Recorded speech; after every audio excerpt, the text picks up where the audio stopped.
तारा के दो बेटे थे, प्रदीप और हिमांशु। तारा का बड़ा बेटा बहुत ही समझदार था। उसने अकेले ही पूरा घर संभाला हुआ था।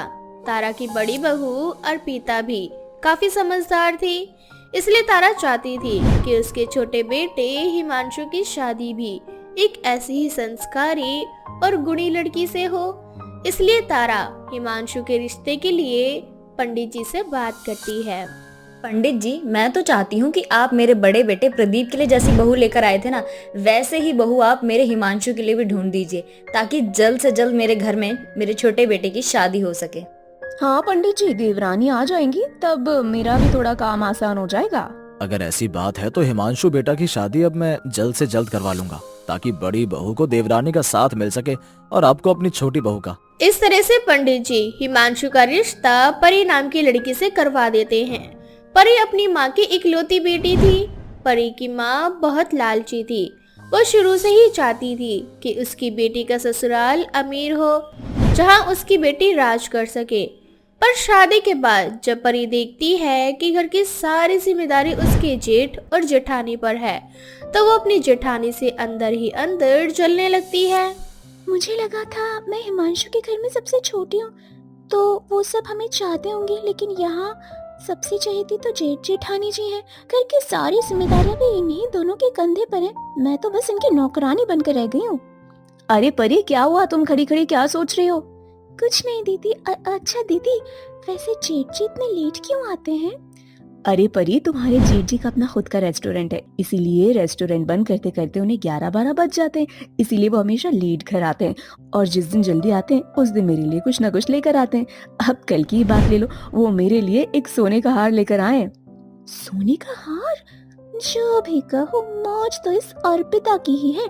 इसका पति रोज इसके लिए कुछ ना कुछ लेकर आता है, और एक मेरा पति है जो आज तक मुझे अपने साथ कहीं बाहर घुमाने नहीं लेकर गया। अब इसी तरह से कुछ दिन बीत जाते हैं और एक दिन प्रदीप अर्पिता के लिए पायल लेकर आता है। ये देखकर परी अंदर ही अंदर अपनी जेठानी से और ज्यादा जलने लगती है। इस घर के मालिक तो जेठ जी हैं। घर की सारी बागडोर भी उन्हीं के हाथ में है। मेरी शादी तो एक भिखारी से हो गई।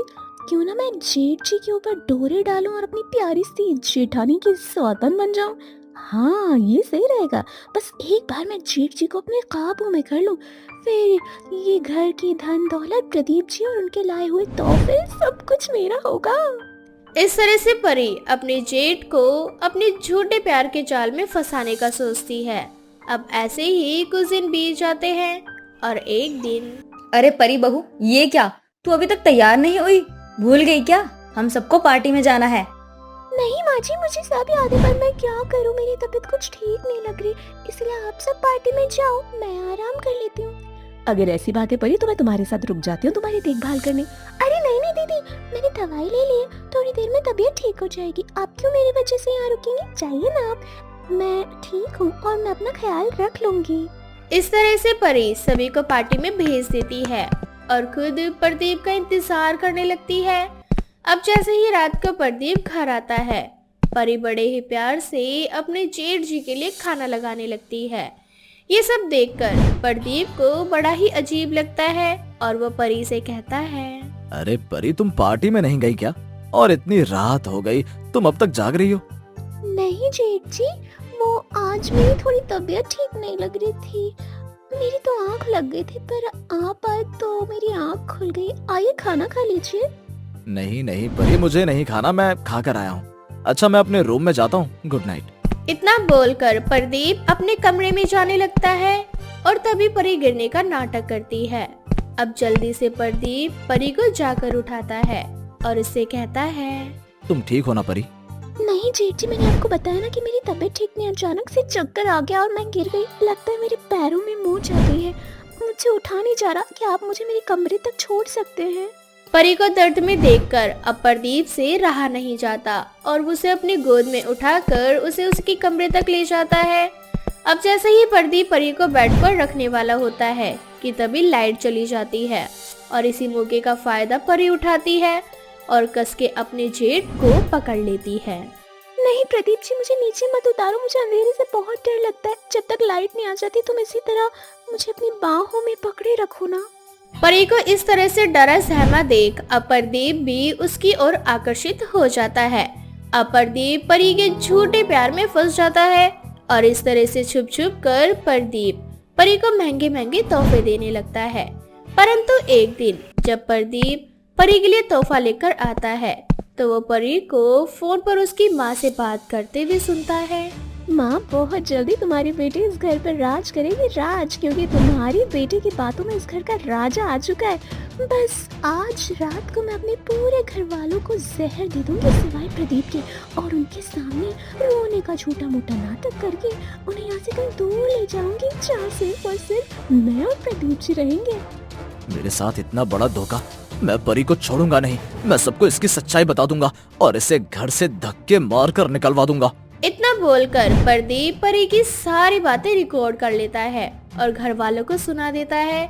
अब सभी को परी की काली करतूत का सच पता चल जाता है, जिसके बाद हिमांशु और तारा मिलकर परी को घर से हमेशा के लिए निकाल देते हैं। तो वहीं दूसरी ओर प्रदीप हाथ जोड़कर अपनी बीवी से अपनी गलतियों की माफी मांगता है। अर्पिता, मुझे माफ कर दो, मैं भी तुम्हारा दोषी हूँ। मैंने मन ही मन परी को अपनी बीवी मान लिया था और तुम्हारी सौतन, वो तो भगवान का भला हो जो समय रहते मुझे उस लड़की की सच्चाई पता चल गई और मैंने अपने घर वालों को बचा लिया, वरना आज चालाक लड़की की वजह से मैं आप सबको खो देता। प्रदीप जी, इसमें आपकी कोई गलती नहीं। अगर आपकी जगह कोई और होता तो शायद वो भी बहक जाता। हम सबको क्या पता कि परी इतनी खराब लड़की है। उसने तो आपकी और मेरी जिंदगी के साथ साथ देवर जी की भी जिंदगी बर्बाद करने की कोशिश की। आज आपकी वजह से हम सब जिंदा हैं और वो लड़की इस घर से बाहर। हाँ बेटा, बहू बिल्कुल सही कह रही है, इसके लिए तू खुद को दोषी मत मान। हाँ भैया, वैसे भी हम सब जितनी जल्दी पुरानी बातों को भूलेंगे हम सबके लिए उतना ही अच्छा है।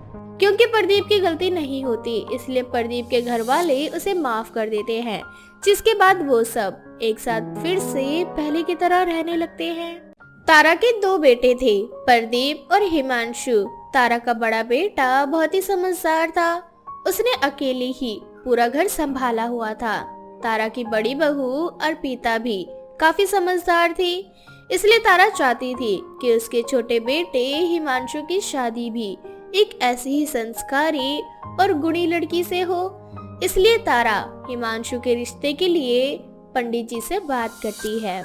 पंडित जी, मैं तो चाहती हूँ कि आप मेरे बड़े बेटे प्रदीप के लिए जैसी बहू लेकर आए थे ना, वैसे ही बहू आप मेरे हिमांशु के लिए भी ढूंढ दीजिए, ताकि जल्द से जल्द मेरे घर में मेरे छोटे बेटे की शादी हो सके। हाँ पंडित जी, देवरानी आ जाएंगी तब मेरा भी थोड़ा काम आसान हो जाएगा। अगर ऐसी बात है तो हिमांशु बेटा की शादी अब मैं जल्द से जल्द करवा लूंगा, ताकि बड़ी बहू को देवरानी का साथ मिल सके और आपको अपनी छोटी बहू का।